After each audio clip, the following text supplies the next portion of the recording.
Fine. So, firstly, I'll give you the overview of the course. What you will be getting in the course, what all you are eligible for, and what you can expect out of this course.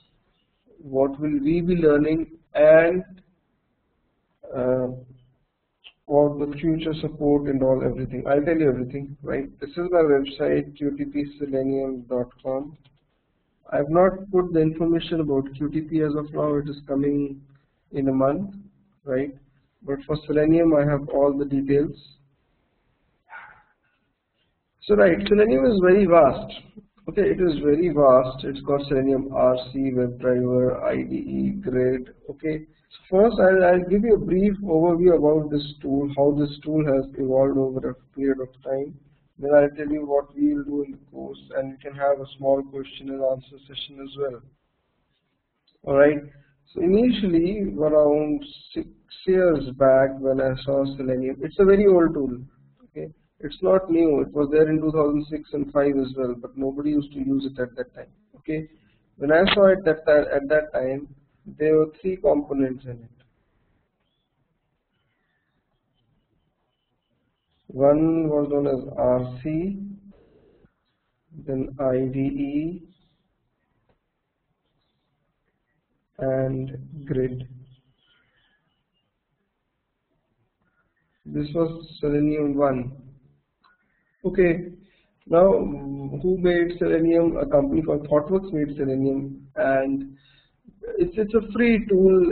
They don't have any intention to sell it or to sell the license and all. It's freely available. IDE was something which could test your applications on Mozilla. This was for Mozilla. Okay, RC could test your applications in multiple browsers like Mozilla, IE, Firefox, Safari, Opera. So these are the browsers which RC was supporting. Okay, IDE is a very simple tool, just a record and run. Only drawback is it works on Mozilla. Okay, and Grid, what Grid does, it helps you to distribute and run your test cases in multiple machines. So you make up a hub in the center and you distribute your test cases among multiple machines and you run them. This is done by Grid. Okay, for Selenium RC as a tool, you had to learn any one of the languages like Java or C#, or you had to learn Ruby, Python, Perl, PHP, right? So these were some of the one of the languages you had to learn to work on Selenium RC. Okay, it was not like that. If your website is made in .NET, you need to use Selenium RC with C#. It's not like that. If your website is made in any language, you can use Selenium RC with any of these languages and you can test your application. Okay. So what happened was the Java extension of Selenium RC became very famous because Java is an open source tool. Okay, and it is platform independent. That is, you write the code on Windows, you can run it on the Unix-based server or whatever it is, right? So 70% of the market started using Java extension. 70% of the people started using Selenium RC with Java. 1 minute. Okay. Now, as time passed, okay, people started noticing that there are various drawbacks with Selenium RC. Okay. There were major drawbacks with RC, right? Especially in the latest websites, Selenium RC used to give a lot of issues. And suppose I want to print the names of all the links present on a web page using Selenium RC. There is no command for that. We have to use JavaScript. Okay, there is no command. So what happened was, people from Google, they came up, and latest, like around 1 year back, they made something known as Webdriver, which is far better than Selenium RC. Okay. But the thing is, in order to learn WebDriver, it is not necessary that you should be knowing Selenium RC. Both of them are completely different APIs. You can say both of them are completely different tools as well. The architecture of RC and architecture of WebDriver is completely different. Only thing is the architectures are based on object-oriented principle concept, the concepts of object-oriented principle. Okay, so RC and WebDriver, these are the two Selenium. The WebDriver is the latest version for Selenium, and RC is the older version. It is also known as Selenium 2.0. And this also works in multiple browsers and multiple operating systems. Okay, Opera is not supported as of now in WebDriver. All right, IDE remains like that, and what happened to the grid was that another new thing came up in the market now, that is known as Grid 2. Grid 1 supports RC, Grid 2 supports WebDriver. Okay. Now, if you have your code made in RC and if you want to run the same code in WebDriver, well, it is possible to do that. You have got features in WebDriver through which you can run the older version as well. Okay. Now, in the market, some companies started implementing Selenium in 2008, 7 or 10. Their systems have been implemented in Selenium RC. And the new ones which are being implemented are in WebDriver. So the question arises, if you go for an interview, should you be knowing RC or should you be knowing WebDriver? The answer is, you should be knowing both of them. Because if a company is already using Selenium, then most probably they would be using Selenium RC, and they would ask you questions on Selenium RC. But if there is a new development going on, new development coming up, then they'll ask questions on WebDriver. Okay, so this is about, right, this is about just Selenium. Okay, how Selenium works, what all features are there in Selenium. Okay, similarly, I have divided the course into various parts. Okay, first part is Java WebDriver. Okay, then we have why Java WebDriver, because the first thing which we need to learn is the Java language, whether it is WebDriver, whether it is RC. Okay, just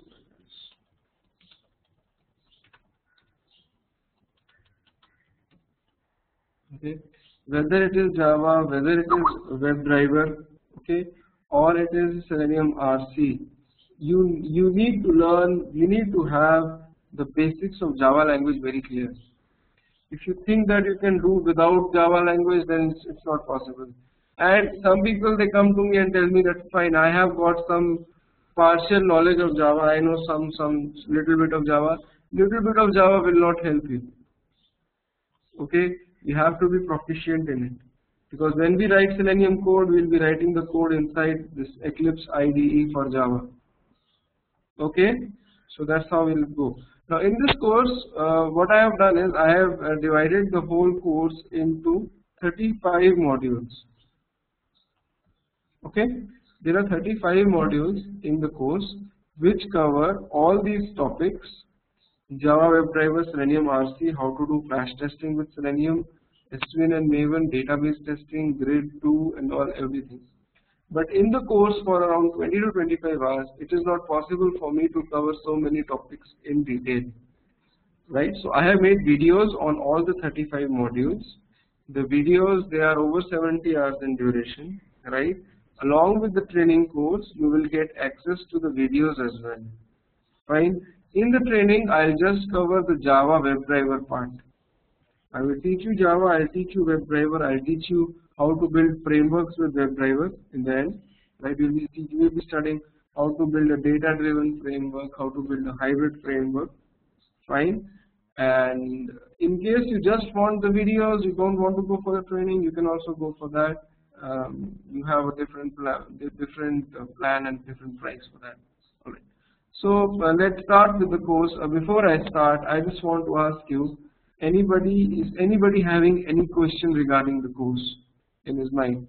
You can move your mouse to the top of the window, click on the participants tab. There will be a participants tab coming up when you move your mouse to the top of the window, and unmute yourself.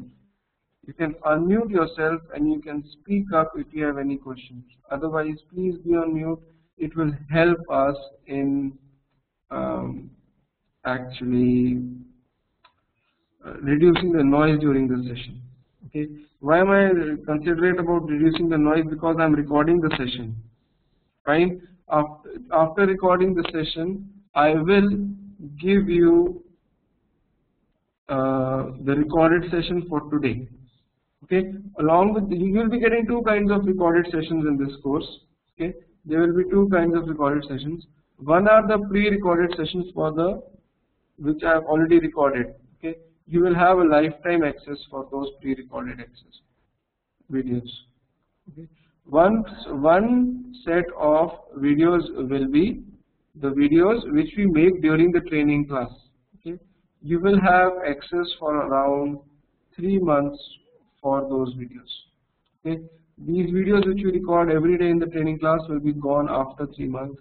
But the other set of videos which are there on the site, you'll have access forever to those videos. Okay. So that's how we'll go with the course. And if you have any questions, if anybody, or you can also ask me a question on Skype. You can ping me if you have any questions. I will definitely answer. Or you can ask on WebEx. There's a chat facility available on WebEx as well. Okay. So fine. All right. So now let's start. Okay. The first thing which we need to learn is the Java language. I hope everybody has installed Java, and I'm assuming that people have a fair idea of what programming is, whether they have done it in C language or some other language. If anybody has not done programming at all, okay, so please let me know. Fine. So I'm just assuming that everybody has a fair idea of what programming is. Let's start with Java language. The first thing is you need to install Java, and everybody might have installed it as well. After installing Java, you need to get the Eclipse IDE. Eclipse IDE is something which helps you to write Selenium code. Okay, so you can get it from here. Go to Google and just type download Eclipse. Okay, I'm not going to start with Selenium directly on the day one. I'll first make the concepts of Java clear. Okay, why am I doing this is because many times people they come and they tell me, fine, there is no documentation available for Selenium on the internet. Okay, many times people have this complaint, there is no documentation available. Well, documentation is available, only thing is the documentation is based on the concepts of object-oriented programming. If you go to Google and just type download Selenium, okay, go to the Selenium website, and out here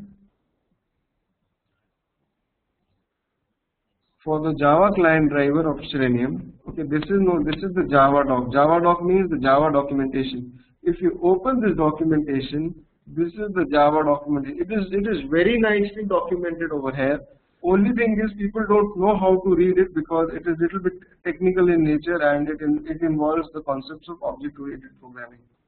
Okay, so we'll be studying all of these things, right? And another thing is that what Selenium can do as a tool. Selenium is an automation testing tool, right? It will only work on browsers. It's not for desktop-based applications.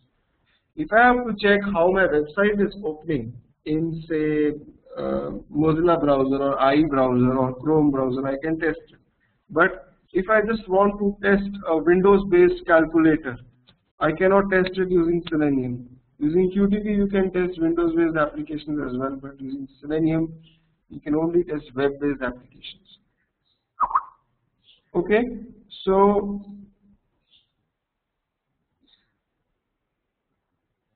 right now,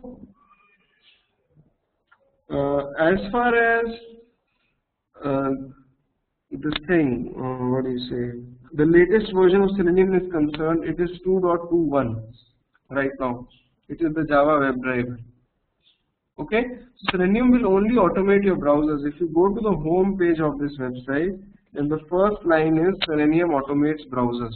It's only for browser-based automation.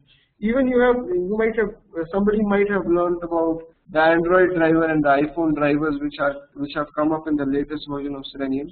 These drivers, they are not to test your applications on Android and iPhone. You cannot test a game on Android and iPhone using Selenium. But you can surely test how your website is opening in an Android based phone or an iPhone based phone when you are working with Selenium. Okay, so we'll be moving with this, and we will be first studying the concepts of object oriented programming. Then maybe on the third day, most probably on the third day, I will, or maybe by tomorrow, I will just come over to the Selenium API. Fine.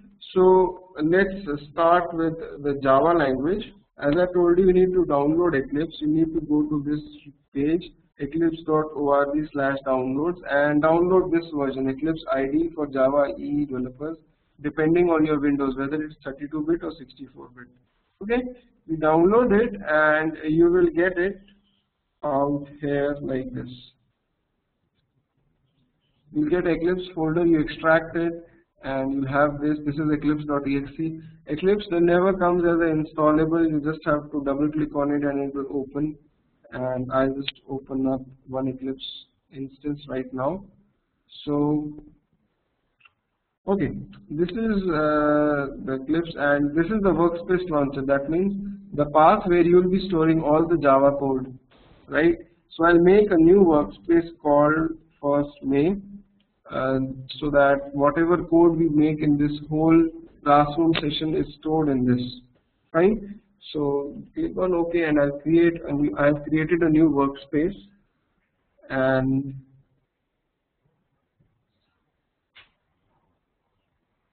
right. So this is the new workspace. This is the welcome page, and close this. Right, so this is Eclipse. Out here on the left hand panel you will have the projects. Out here you will do the coding, and at the bottom part you will get the results or the output. Okay, so this is how Eclipse is downloaded. You don't need to install it. It is simply a normal IDE. It will open up. In case you have a 64-bit machine, okay, please listen to this carefully. In case you have a 64-bit machine, then you will have to download JDK as well. Okay, you go to this link, download JDK, Java ST download. You go here and download and install JDK as well. You will find JDK out here. Okay, sometimes Eclipse never starts up because JDK is not there. Fine. So now, once you have installed Eclipse, you need to create your first Eclipse project, right? How do you do that? You right click on this white space and go to New Project, okay? And give the option Expand Java, and you will get the Java project option here, okay? Click on Next, and I'll create the Java project as day 1. Fine, and finish.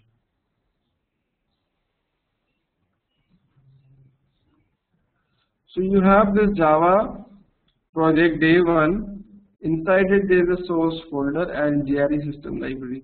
This JRE system library is nothing but Java which is installed on your system. Okay. If you right click on the project and go to the properties of the project, you will have this under the resources tab. You will have the location where your project is lying. Okay. You can copy the location and you can move to that location.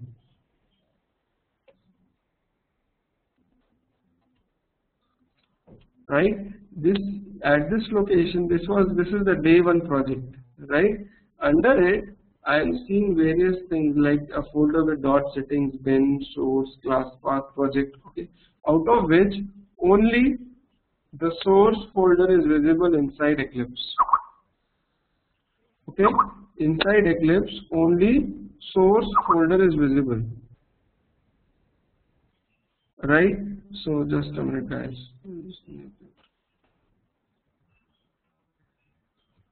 Okay, only the source folder is visible inside Eclipse, right? Now in whatever Java coding we will do, we will write all the Java files inside the source folder. Okay, and I will, in order to create a Java file, right click on the source folder, go to new class, okay, and give a class name. That is, I'll write as first Java class. Alright, and I'll just check mark this public static void main finish, right? And this is the first Java class. The font might be very small for you. I'll just increase the font. Hold on.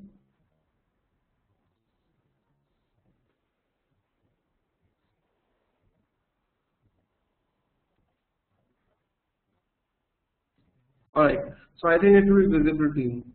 Fine. So I created this first Java class, and you'll see that the first line says public class first Java class. Okay, and there's a starting bracket which ends up in the end over here. In Java, always remember the name of the class is first Java class dot Java. The name of the class should be same as the name which we defined in the file. If I put some extra words in front of it, then I will get an error from Eclipse immediately. Okay, this is the advantage of Eclipse, that is, it is a very smart editor. It will automatically give you an error that fine, you are doing something wrong on this line, right? And if you move your mouse over this error, then you will actually see there are two options: rename the compilation unit to this or rename the type. These are the two options which Eclipse is giving me to fix this error. Fine. This is a very important thing, because in Selenium as well, if you do any mistake, then Eclipse tells you that we have done a mistake, and if you move your mouse over that mistake, then you will definitely get some suggestions. That is, either rename this for class or rename this file. Okay, so I will rename the class. Even if I forget to give a bracket in the end, this is the closing bracket. Even if I forget to close this, then immediately I'll get an error. If I move my mouse over there, it will tell me the suggestion: insert a closing bracket to complete the class body. Right? So this is very, very important, and this helps you to write programs in a faster way, because you come to know where the error is coming. Okay? So now this is the main function. Right? What public is, what static is, what void is. Right? I'll talk about these in the coming days. In coming days, everything will be clear. So just accept some things as they are as of now. Okay. So this is the main function, and in every programming language there is a main function present. You must have seen in the C programming language as well. The main function is the function in which the control comes in for the very first time. Right. So inside the main function, if I have to write system.out.println learning Selenium. Okay, the command to print anything in Java is system.out.println. Okay, it is case sensitive. If I keep the S for system as small, it will throw an error immediately. It's a case sensitive language, please mind it. Right? And when I run this program, how do I run this program? You run it through this green button. You click on this green button on the top, and you will be able to run the program. Right? You click on this green button, and you will get an output at the bottom: learning Selenium. Okay? Or you can also run the program like this: right click on the Java file, run as Java application. Okay, run as Java application, and you will get the same program output. Right? So system.out.println is the shortcut, or is the way to print something on the console. Okay, the shortcut is SYSO. You type SYSO and then hit Control spacebar. After typing SYSO and hitting Control spacebar, you will automatically get system.out.println. Okay. So it is something like this: SYSO plus control space bar. Alright, so now before I proceed further, okay, I'll tell you what Selenium code looks like. Okay, Selenium code is also run inside Eclipse, right? For example, I have got this program opened in front of me, right? And this is a Java program which is actually written in using the Selenium libraries. Okay, when I execute this particular program, I click on this run button. Don't look at what the code is doing. Okay, don't look at that. You'll come to know in the coming classes. But I want to give you a brief idea. When I run this program, a Firefox window opens up. It goes to gmail.com and it enters something in the username and the password. Okay. This is basically automation testing. That is, you automate everything. You automate writing the username, you automate writing the password and all everything, right? And so what we do in Selenium is that we make Java programs like these. These Java programs will be our test cases, right? They will open up the browser, they will go to any website, they'll type the username, password and all everything, right? So for doing that, first we need to have a good hand at Java, right? Some people in this course, they might be familiar with Java and they might be, this stuff would look very simple to them, okay? And some people, they might not be having Selenium background, right? So for both the types of guys, I just have one suggestion for you. Please be with me. By the end of the 5th day, you'll realize that we have done a lot of stuff. Okay, so this is learning Selenium. It's being printed over here. Okay, now every programming language has data types. I'll give a brief overview of those data types. Like int is there, string is there in the programming languages. In Java, there is something known as long, double, float. Okay, so I'll just talk about these data types. Right?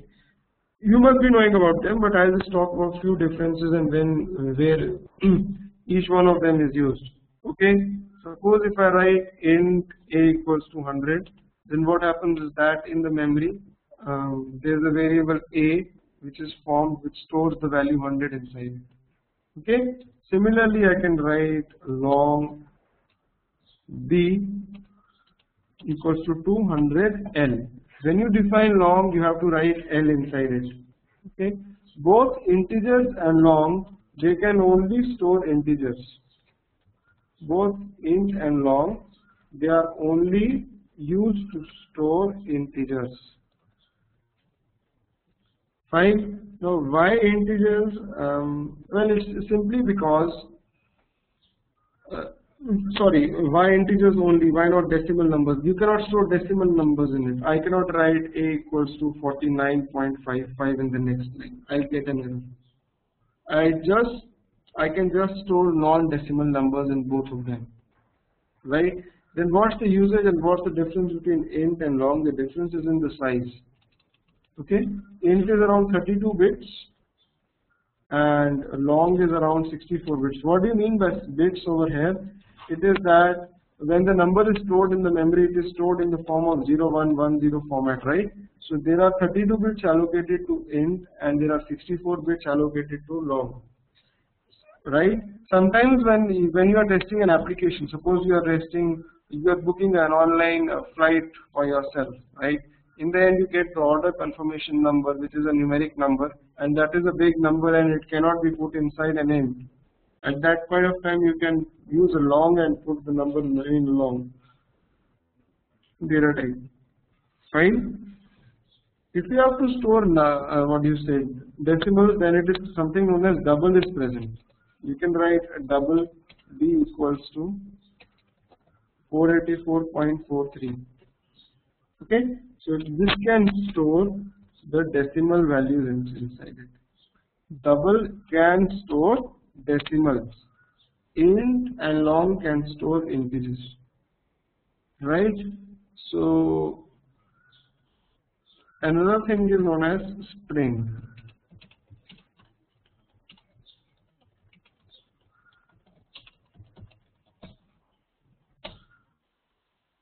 So this is a string. Whatever we give in double quotes is known as a string, right? String is not a data type. See, the color is not reddish or maroon in color, right? It's a different class in Java language. We'll talk about it, but for time being, just understand. For time being, just understand that string can be used for normal English wordings. You have to give it in double quotes. It's mandatory, right? And there is something known as Boolean. Okay, this thing is also very important. Boolean represents a condition. Suppose if I write Boolean y equals to true. Boolean can hold either true or false value inside it. Okay, a Boolean variable holds either true or false value inside it. Fine. And why is it used? Okay, if I write system.out.println 44 is greater than 22. Okay, I have written a condition over here, system.out.println 44 greater than 22, and when I run this code, it actually prints true. It never prints 44 or it never prints 22 as standalone. It will print the result. That is, it is the truth that 44 is greater than 22 and 44 less than 22. If I run this, then this is going to print false. Okay, so the Boolean type variables, they represent conditions. I can also write something like this: y equals to 6 greater than 4. So this will represent true. Y will be true out here.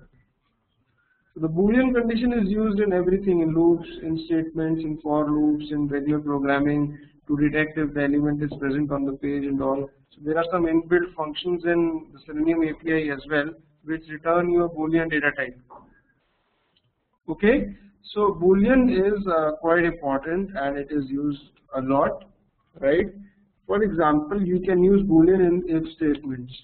If I write if true, system.out.println pass.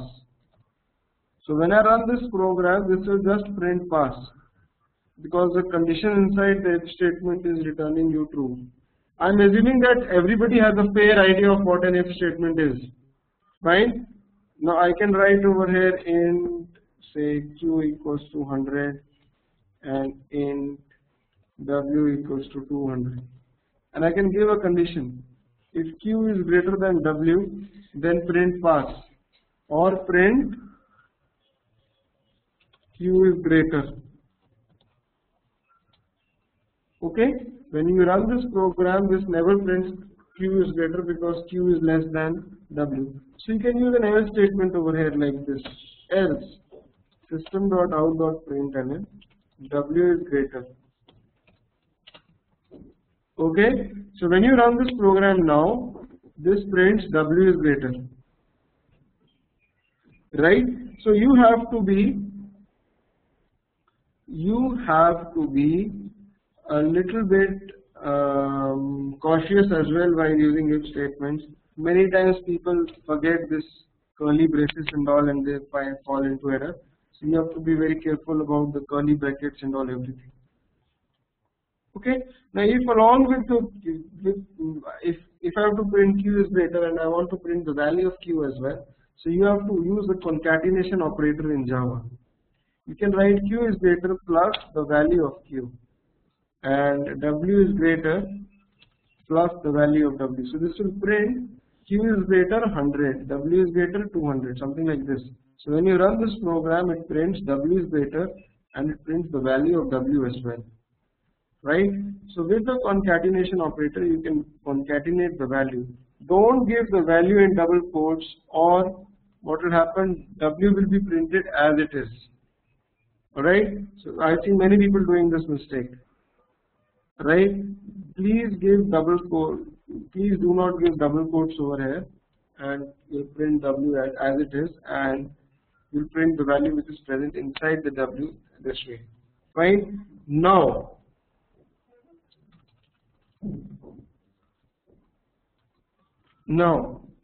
about the concatenation operator in detail, a little bit in detail about this concatenation operator. Okay. If I write system.out.println, you will listen to this carefully because many people they make a mistake over here in Selenium. Okay. If I write 45 plus 65 and I run this program, this will print the sum, that is 110. Okay, this will print the sum 110. If I write system.out.println, sum is plus 45 plus 65. I write it like this and run the code. This prints sum is 4565, not 110. Why? It concatenates 45 and 65, but out here it did not.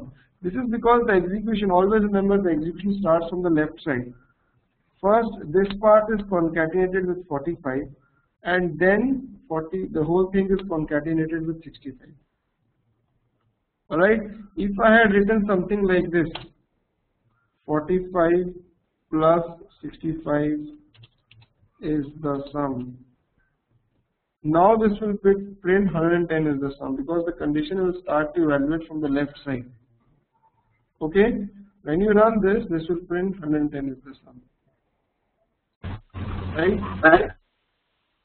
Okay, so if anybody has got any question, he or she can unmute himself by moving the mouse on the top of the window, click on the participants tab, and then click on the red icon in front of your name. That will unmute you. You can ask your questions, or you can also ping me on Skype.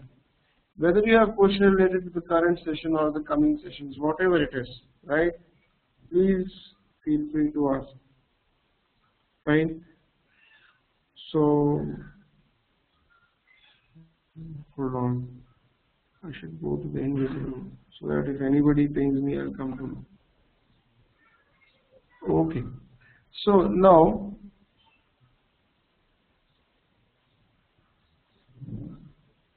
right. So this is a little bit about concatenation operator. Now suppose I want to print the sum like this. The sum is 110. Then I can put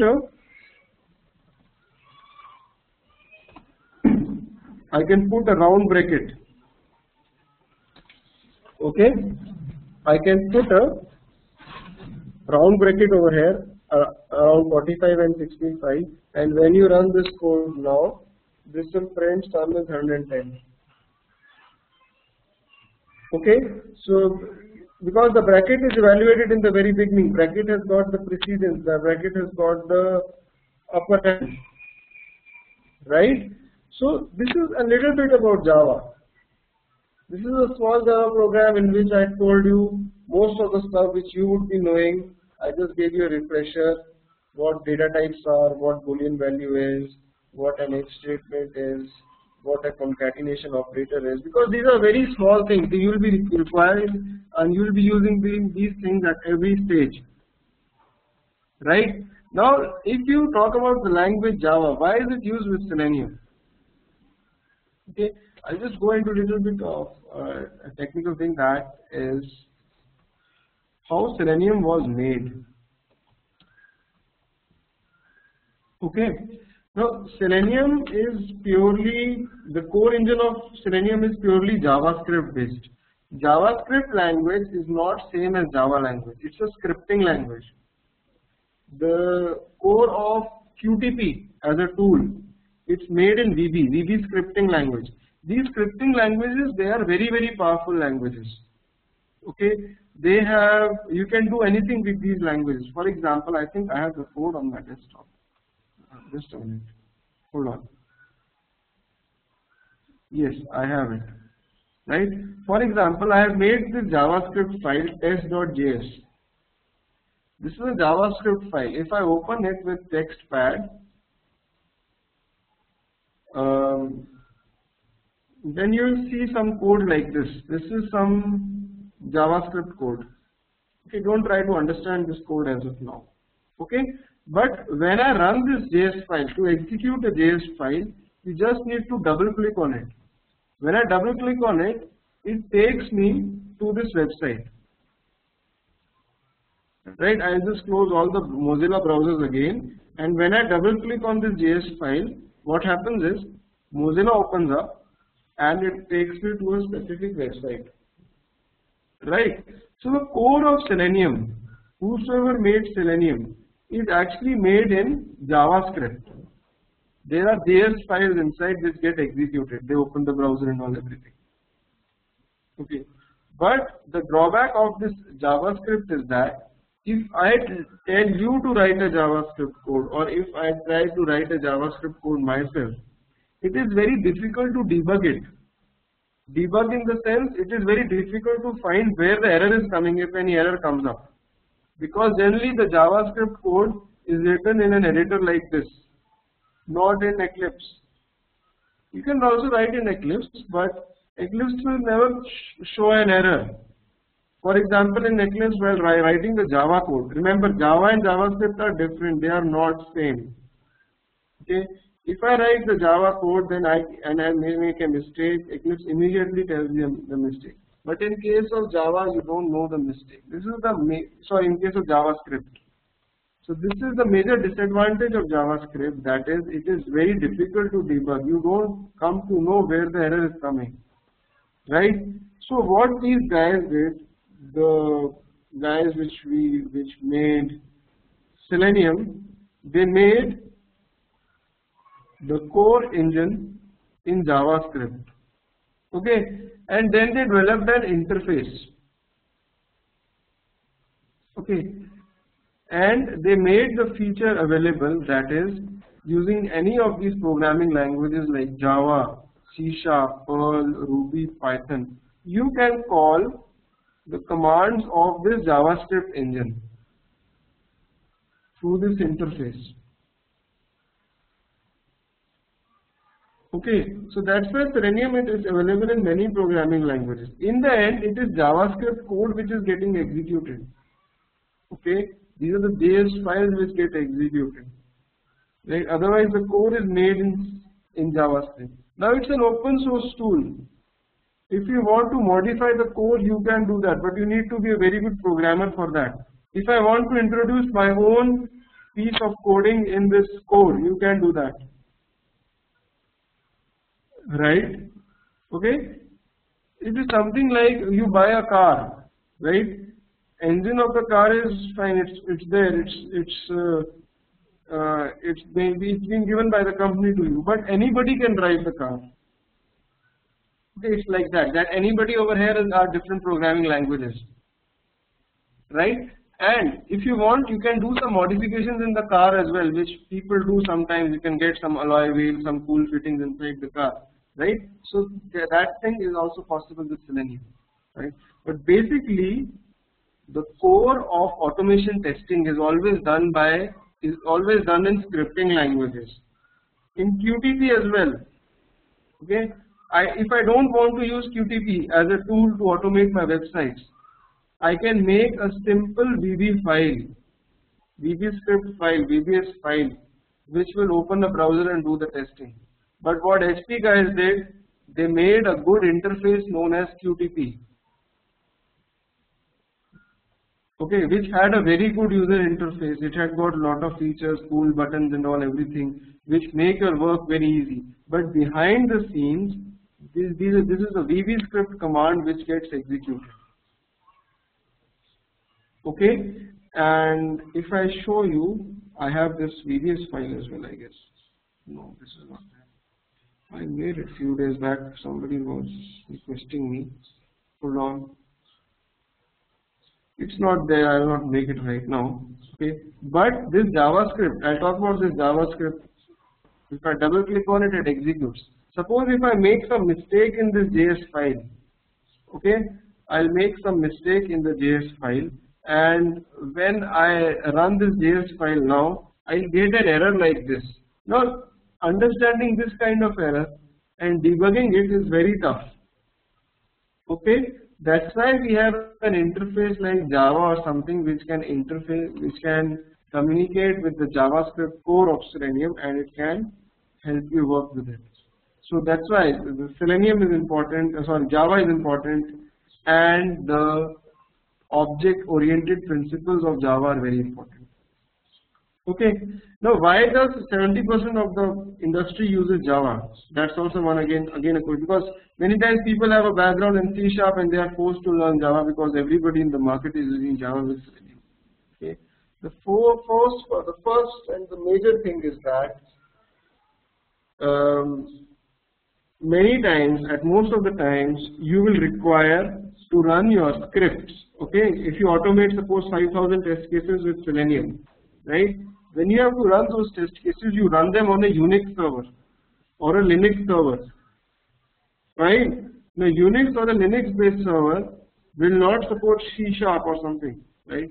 It will support Java, and Java is a platform-independent language. You as a tester, you can write the Java code in Eclipse in your local desktop machine, and when everything is ready, right, when you have automated 5,000 test cases on your local machine, you can simply put the Java files on the server and you can execute them, or the class files. Okay, now what is a class file in Java? If I go to this project, day 1, inside the source folder of this project, I will have my class called first Java class.java. Okay, every Java class when compiled is converted into a .class file which is lying in bin folder. In bin folder you will see first Java class.class. Okay, so in the source folder you will have all the Java files, and in the bin folder you will have the class files corresponding to the Java files. The class file is generated automatically when you run the program in Eclipse during the compile time. Okay, it is automatically generated. If I try to open this file, I will not be able to understand it. It's not a bytecode exactly. It is something different, right? So it is it's not as a machine understandable code. Now this class file is platform independent. I can take it to Unix based machine, Linux based machine, Windows or Solaris operating system, any operating system, and it will execute. So generally we make the code on our local systems, and while working in companies we deploy the code on the server, which is a Unix based server or a Linux based server. Okay, we deploy these class files over there. Okay, so this is just a very simple Java program which I have made, right? I'll not start with the concept of object-oriented programming today. I'll start it tomorrow. Tomorrow I'll tell you about OOPS, object-oriented programming, and if possible I'll also tell you how to configure Selenium in Eclipse and make a simple Selenium program. Okay, but before that I expect something from you, all of you, because I don't want to waste the time as well as the free trial classes as well on unnecessary stuff, right? Necessary important stuff, but you can learn it on your own as well. Go to my website, okay, go to my website, and before tomorrow's class, right, hold on, just a minute, it's hanged.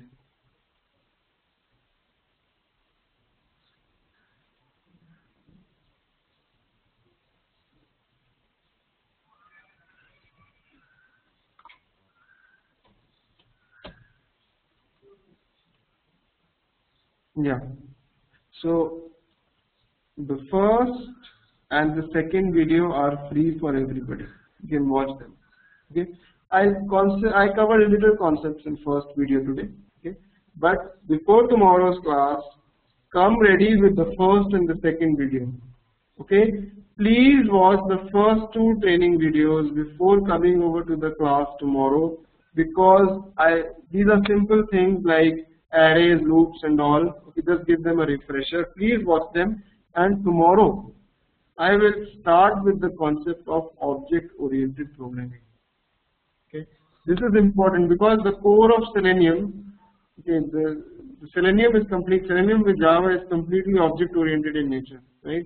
So start with the concepts of object-oriented programming. Just watch the first two videos and be here tomorrow. Same time we'll have the class. I know 10 minutes are remaining, some time is remaining, but I'll not start with the object-oriented programming as of now. Come with the background, watch first two videos and if possible the third one as well. Okay. The class which I am taking right now has also been recorded. Okay. You will get the recorded video in your email. Okay. I'll email you the link to the recorded video. Right. Okay.